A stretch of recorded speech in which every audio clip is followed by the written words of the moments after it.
Hello दोस्तों, the final lip पे आपका एक बार फिर से स्वागत है। आज हम आपके लिए लाए हैं एग्जाम को फोड़ने वाला कंसेप्ट, वो है डिसोल्यूशन ऑफ पार्टनरशिप फर्म का आपका इंट्रोडक्शन वीडियो। इसमें हम जानेंगे कि किस तरह से डिसोल्यूशन ऑफ फर्म में अकाउंटिंग की जाती है। तो आप हमारे साथ पूरे वीडियो में बने रहें, जिससे आपको पूरा का पूरा कंसेप्ट एक बार में और अच्छे तरीके से समझ में आए। क्योंकि हम कोशिश करते हैं आपके लिए हर बार 10 मिनट का, सिर्फ 10 मिनट का एक शॉर्ट वीडियो लाने का, जिससे आपको ज़्यादा मेहनत ना करना पड़े और आपका पूरा का पूरा काम ईज़िली हो सके। तो हमारी आपसे एक रिक्वेस्ट है कि आप पूरा वीडियो देखें, जिससे कि आपको बेहतर ढंग से ये समझ में आए कि इस चैप्टर में हम करने क्या वाले हैं। आज हम बात करेंगे डिसोल्यूशन ऑफ पार्टनरशिप फर्म की। बेसिकली जब हम स्टार्ट करते हैं इसमें, तो डिसोल्यूशन ऑफ पार्टनरशिप फर्म को ये देखना जरूरी है कि डिसोल्यूशन का मतलब क्या होता है। डिसोल्यूशन का मतलब होता है आपके पार्टनरशिप फर्म का एंड हो जाना, मतलब कि खत्म हो जाना। दोस्तों, पार्टनरशिप जो है वो एंड कभी भी हो सकती है। बेसिकली अगर हम बात करें सिर्फ पार्टनरशिप की, अगर हम डिसॉल्व की बात करें पार्टनरशिप में डिसॉल्व होने की, तो ये याद रखिए ये कितने कंडीशन में हो सकती है दोस्तों। तो ये हो सकती है आपके बेसिकली कुछ, देखिए, जैसे अगर आप पीएसआर चेंज करते हैं तो, जब आप एडमिशन किसी नए पार्टनर को देते हैं तो, जब आप कोई भी आपका ओल्ड पार्टनर रिटायर होता है तब, या किसी भी पार्टनर की डेथ हो जाती है तब, तब आपका क्या होता है दोस्तों, तब आपका होता है dissolution of partnership. Only dissolution of partnership. वहां पर डिसोल्यूशन ऑफ पार्टनरशिप फर्म नहीं होता है। डिसोल्यूशन ऑफ पार्टनरशिप फर्म का मतलब होता है पूरे के पूरे फर्म का बंद हो जाना। एक बात याद रखिए दोस्तों, कि अगर इन चारों में से कोई भी केस होता है, तो इससे फर्म कभी भी बंद नहीं होता है। पार्टनरशिप फर्म कंटिन्यू चलता रहता है। बट जब हम बात करते हैं कि डिसोल्यूशन ऑफ फर्म जब हो जाता है, जब भी डिसोल्यूशन ऑफ फर्म होता है, तो इससे क्या होता है दोस्तों, कि ऑटोमेटिकली एंड ऑफ पार्टनरशिप भी हो जाता है। मींस अगर डिसोल्यूशन ऑफ पार्टनरशिप होता है, तो जरूरी नहीं कि डिसोल्यूशन ऑफ पार्टनरशिप फर्म भी हो। लेकिन अगर डिसोल्यूशन ऑफ पार्टनरशिप फर्म होता है, तो dissolution of partnership automatically and हो जाता है। सबसे पहले इस बात को ध्यान में रखिएगा, अलग अलग कंडीशन में अलग अलग टाइप से डिसोल्यूशन होता है, जिसके लिए हम बाद में चर्चा करेंगे। फिलहाल हम समझते हैं कि इसकी जर्नल एंट्री में आने वाली प्रॉब्लम्स। तो याद रखिए दोस्तों, इस चैप्टर को हम 3 पार्ट में बांटते हैं। पहला पार्ट ट्रांसफर एंट्री का। याद रखिए दोस्तों, ट्रांसफर एंट्री, आपको ट्रांसफर एंट्री कैसे करनी है, क्या करनी है, वो आज हम इस वीडियो में चर्चा करेंगे। हमारा जो डिसोल्यूशन ऑफ पार्टनरशिप फर्म का ये पहला वीडियो है, इसके हम सीरीज में 3 वीडियो बनाएंगे। इसके बाद हम इसके प्रीवियस ईयर क्वेश्चंस लगाते हैं। हर चैप्टर में हम सिंपल सा फॉर्मूला ये अपना रहे हैं कि पहले आपको कुछ कंसेप्ट बताते हैं 10 मिनट में, एंड देन हम उसके बाद उसके प्रीवियस ईयर क्वेश्चन लाते हैं। तो दोस्तों, ट्रांसफर एंट्री, उसके बाद हम करते हैं realising entry, and then bear and pay का कंसेप्ट। तो आज हम जो करने वाले हैं वो है ट्रांसफर एंट्री केवल। इसके बाद मैं आपको इसी वीडियो में बता देता हूं कि आप रियलाइजिंग एंट्री एंड जो आपका बेयर एंड पे कंसेप्ट है वो हम अपने नेक्स्ट 2 वीडियो जो बनाएंगे उसमें। तो हमारे साथ बनने के लिए आप हमारे चैनल को सब्सक्राइब जरूर करें, जिससे आपको इजीली पता चल जाए कोई भी जब हम नया वीडियो डालते हैं तब। अब हम समझते हैं ट्रांसफर एंट्री है क्या। देखिए दोस्तों, जब भी हम रियलाइजेशन अकाउंट में, मींस जब हम डिसोल्यूशन ऑफ पार्टनरशिप फर्म करते हैं, तो सबसे पहले हमें जानना होता है कि हमारे वैल्यू ऑफ असेट्स क्या है। वैल्यू ऑफ असेट्स हमारा है क्या एक्चुअल में। इसके अलावा हमारा लाइबिलिटीज हमारे पर कितना ड्यू है, जो हमारी लाइबिलिटीज है वो भी हमारी कितनी ड्यू है। सबसे पहले हमें इसका अंदाजा लगाना जरूरी है।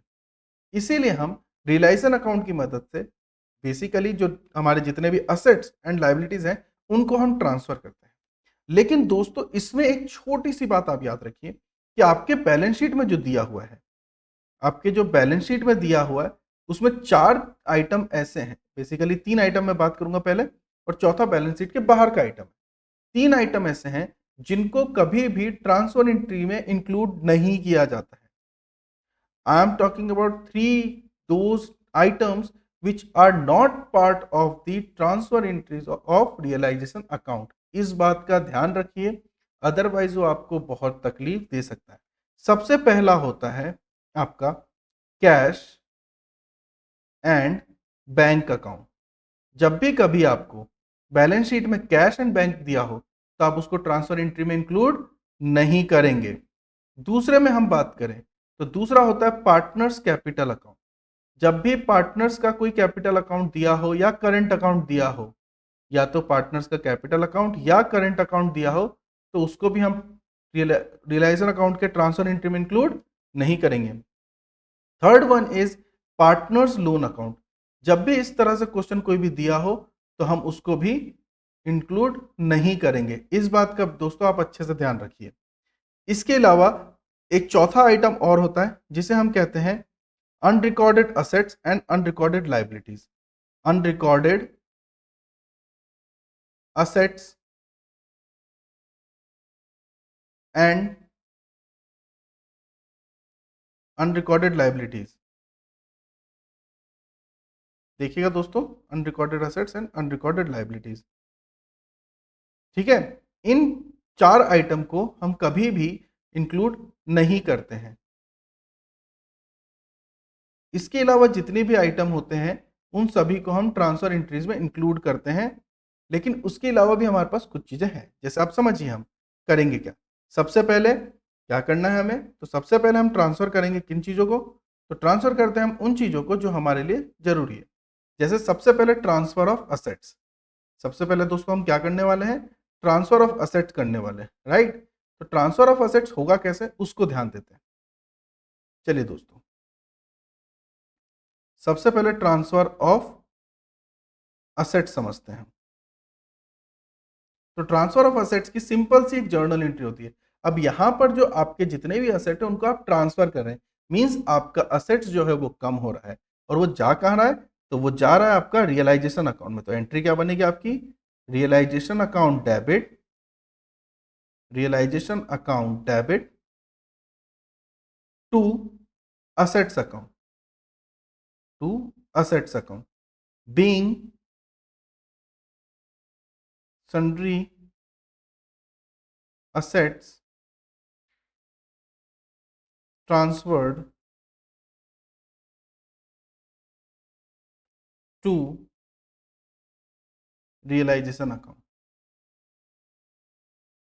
ऑन द अदर हैंड जब हम बात करते हैं कि हमें ट्रांसफर ऑफ लाइबिलिटी करनी हो, क्या करनी हो दोस्तों, ट्रांसफर ऑफ लाइबिलिटी, तो हम क्या करते हैं उस चीज को हम देखते हैं। जब भी हमें ट्रांसफर ऑफ लाइबिलिटी करनी हो तो इससे हमारा क्या होता है, लाइबिलिटी कम हो रही है, तो ऑटोमेटिकली हम किसको ट्रांसफर करेंगे, लाइबिलिटीज को ट्रांसफर करेंगे। तो कैसे करेंगे, यहां पर जो आपका लाइबिलिटी है वो हो जाएगा डेबिट।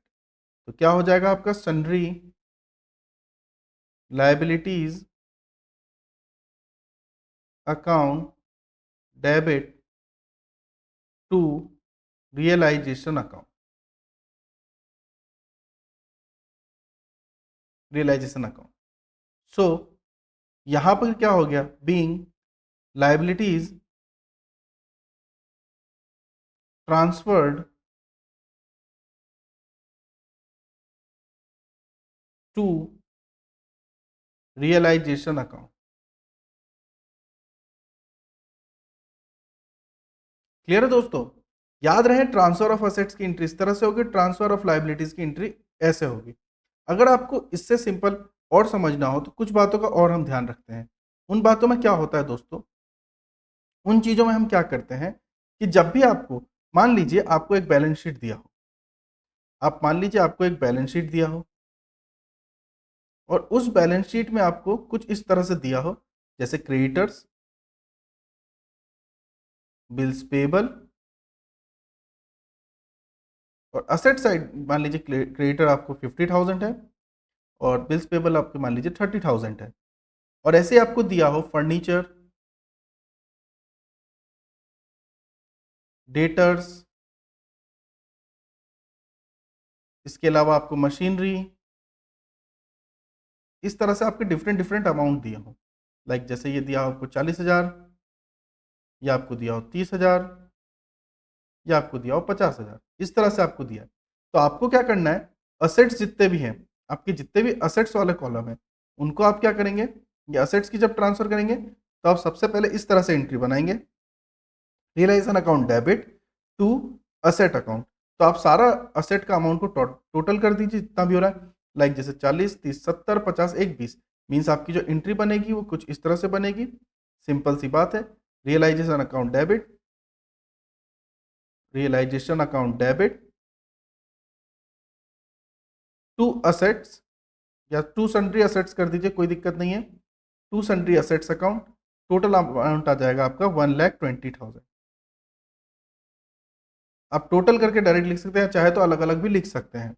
इसके अलावा आपका जैसे लाइबिलिटी की एंट्री बनी तो क्या बनेगी, sundry liability account debit, sundry liabilities account debit to realisation account.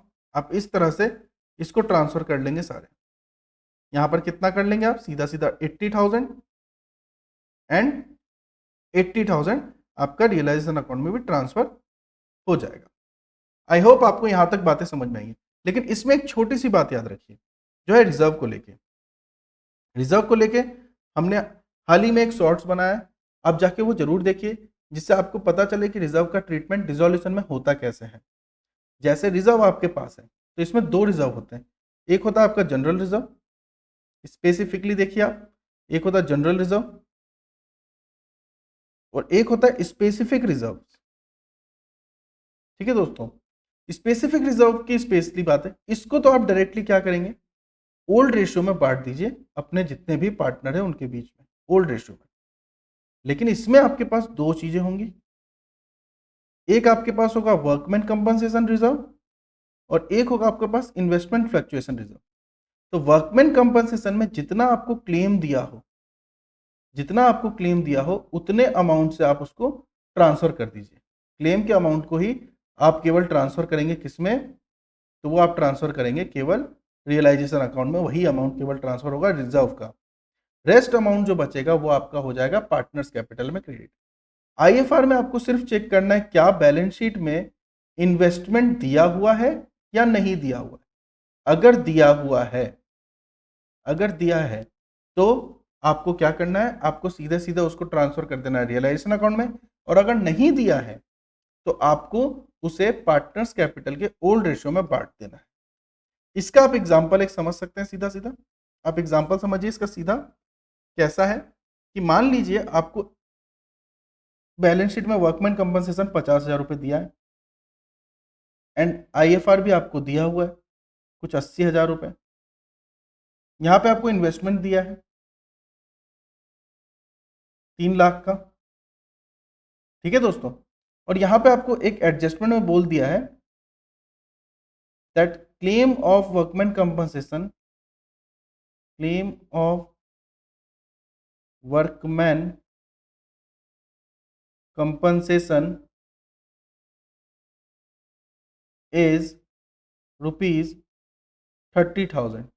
तो जब आप रियलाइजेशन की एंट्री करेंगे दोस्तों, जब भी आप ये इसकी एंट्री करेंगे वर्कमैन की, तो वो कैसी एंट्री होगी आप देखिए जरा। सबसे पहले आप वर्कमैन कंपनसेशन को कम कर रहे हैं, तो वर्कमैन कंपनसेशन को ट्रांसफर कैसे करेंगे, to realisation account, to realisation account and balance amount is to old partners capital. इस तरह से आप बांट देंगे। जैसे यहां पे आप लिखेंगे सबसे पहले 50,000 रुपीज डेबिट में जो आपका वर्कमैन कंपनसेशन है उसे, रियलाइजेशन में ट्रांसफर होगा केवल 30,000 जितने का क्लेम है एंड रेस्ट अमाउंट हो जाएगा कैपिटल में ट्रांसफर 20,000 का। तो आप इस तरह से इस पूरे चैप्टर को समझ सकते हैं। आई होप आपको ये पूरा कंसेप्ट समझ में आया होगा कि किस तरह से ट्रांसफर एंट्री की जाती है। आप बिल्कुल भी ना हड़बड़ाएं, सिंपल से पहले ट्रांसफर एंट्री की प्रैक्टिस कीजिए। आपके बुक में बहुत अच्छे अच्छे क्वेश्चन दिए हुए हैं, आप अभी उनके रियलाइजेशन एंट्री मींस एडजस्टमेंट्स की एंट्री ना बनाएं, केवल ट्रांसफर एंट्रीज बनाने की ट्राई करिए। हम आपके लिए इसके नेक्स्ट पार्ट में और भी रियलाइजिंग एंट्री, बेयर एंड पे and plus previous year question बनाते रहेंगे।